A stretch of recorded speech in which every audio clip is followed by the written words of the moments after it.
Start करते हैं history के डे 4 की बात करें तो आज हम लोग देखेंगे डे 4 में हिस्ट्री के टॉप 5 क्वेश्चन, टॉप 5 प्रश्न।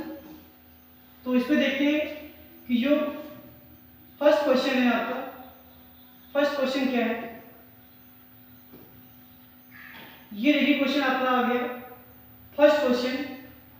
इसमें क्या पूछा जा रहा है कि जो साइमन कमीशन, हमें ये बताना है कि साइमन कमीशन भारत कब आया। तो क्या इसका जवाब होगा साइमन कमीशन। चलिए आपको यहाँ पे ऑप्शन देते हैं 50-50। हालांकि यहाँ पे दो ऑप्शन सेम हो गए आपके, तो आप लोग समझ गए होंगे। नहीं तो 1828 लिखा होगा, तो ये आपका नहीं होगा। 1829 भी नहीं होगा, 1929 नहीं होगा। इसका जो करेक्ट जवाब होगा कि साइमन कमीशन भारत कब आया था, तो 1928 को आया था। और आपको एक बात बता दें कि इस साइमन कमीशन का विरोध करते हुए लाला लाजपत राय की मृत्यु हुई थी। इस बात को भी आप लोग याद रखेंगे कि साइमन कमीशन का विरोध करते हुए किस व्यक्ति की मृत्यु हुई थी। अगर ये पूछ लिया जाए तो इसका जो सही जवाब होगा Lala Lajpat Rai. Question number second पे आते हैं। इसमें देखिए क्या पूछा गया है। इसमें पूछा गया है कि जो तराइन कह लीजिए एक ही बात होती है, इसका प्रथम युद्ध कब हुआ था। तो इसमें हम लोग तराइन के युद्ध बताएंगे और इसमें जितने भी युद्ध हुए थे वो सभी युद्ध डिस्कस करेंगे। ऑप्शन की बात करें तो 1193 नहीं होगा, 94 भी नहीं होगा। अब आता है 91 या 92। तो इसका 92 भी जवाब नहीं होगा। क्या होगा, तराइन का जो प्रथम युद्ध हुआ था वो 1191 में हुआ था। अब बात आती है किसके बीच हुआ था, तो आप लोग याद रखेंगे ये युद्ध जो हुआ था मोहम्मद घोरी के बीच, और दूसरी तरफ कौन था, पृथ्वीराज चौहान। देखिए दो युद्ध हुए थे जिसको हम लोग तराइन का प्रथम व द्वितीय युद्ध के नाम से जानते हैं। जो द्वितीय युद्ध हुआ था वो हुआ था 1192 में। तो जो प्रथम युद्ध था उसमें कौन जीता था, तो प्रथम युद्ध में जीत हुई थी पृथ्वीराज चौहान की, ये बात याद रखेंगे।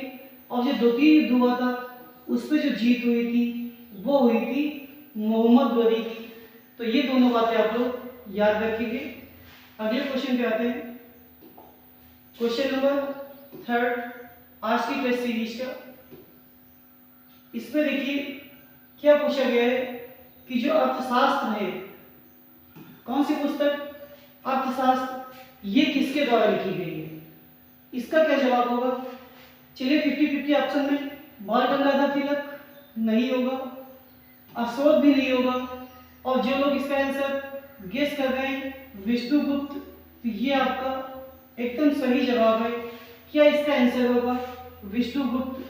और इनको किन नामों से जाना जाता है, तो इन्हें हम लोग कौटिल्य भी कहते हैं, ये भी याद रखिएगा, और चाणक्य के नाम से भी जानते हैं। तो ये दोनों बातें भी आप लोग याद रखेंगे। अगला क्वेश्चन,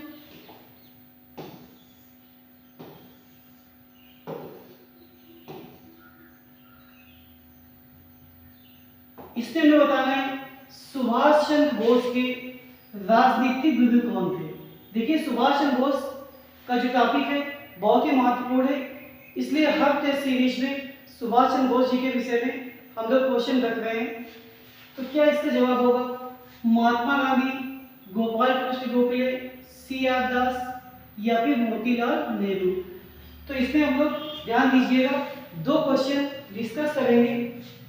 एक तो ये तो बताएंगे सुभाष चंद्र बोस के कौन से राजनीतिक गुरु थे, इसके साथ साथ महात्मा गांधी के भी, इसे भी डिस्कस कर लेंगे। चलिए जो लोग गेस कर रहे हैं मोतीलाल नेहरू नहीं होगा, महात्मा गांधी नहीं होगा। अब दो ऑप्शन है आपके पास, गोपाल कृष्ण गोखले या फिर CR दास। तो जो लोग गेस कर रहे हैं गोपाल कृष्ण गोखले, वो भी गलत है। इसका जो सही जवाब होगा वो होगा CR दास। और देखिए ये हमारा कॉन्टैक्ट नंबर है, आप लोग कोई भी दिक्कत हो तो इस नंबर पे आप लोग संपर्क कर सकते हैं। अभी हमने एक बात और बताई थी कि ये तो हमें पता चल गया कि सुभाष चंद्र बोस के CR दास थे। अब अगर आपसे पूछ दिया जाए महात्मा गांधी के कौन थे, तो इसका जो जवाब होगा महात्मा गांधी के जो राजनीतिक गुरु थे वो थे गोपाल कृष्ण गोखले। इस क्वेश्चन को भी आप लोग याद करेंगे, बहुत ही महत्वपूर्ण है। सुभाष चंद्र बोस जी का विषय में पूछ दिया जाता है और महात्मा गांधी जी के विषय में भी पूछ दिया जाता है। आज की टेस्ट सीरीज का जो अंतिम क्वेश्चन है वो देख लेते हैं। इस पे देखिए क्या पूछ रहा है कि जो नरेंद्र नाथ ये किसका मूल नाम था। और इस क्वेश्चन में भी आपको दो क्वेश्चन बताने वाले हैं। पहला कौन सा, चलिए 50-50 ऑप्शन की बात करें, भगत सिंह नहीं होगा, महात्मा गांधी नहीं होगा। अब जो लोग गेस कर रहे हैं दयानंद सरस्वती हो सकता है, तो वो लोग भी गलत है। क्या जवाब होगा, विवेकानंद नरेंद्र नाथ के बचपन का नाम था। हमने कहा था एक बात और बताएंगे, तो आप लोग याद कर लीजिए कि जो दयानंद सरस्वती जी हैं इनके जो बचपन का नाम है वो मूल शंकर है, ये आप लोग याद रखेंगे। तो ये आप लोगों ने देखा कि ये जो 5 क्वेश्चन की सीरीज थी, 5 क्वेश्चन की सीरीज में हम लोगों ने आज अच्छे से अच्छे क्वेश्चन डिस्कस किए। और ये सीरीज सभी वनडे एग्जाम के लिए बहुत ही महत्वपूर्ण है। तो आप लोग इस चैनल को सपोर्ट करते रहे, सहयोग करते रहे। धन्यवाद।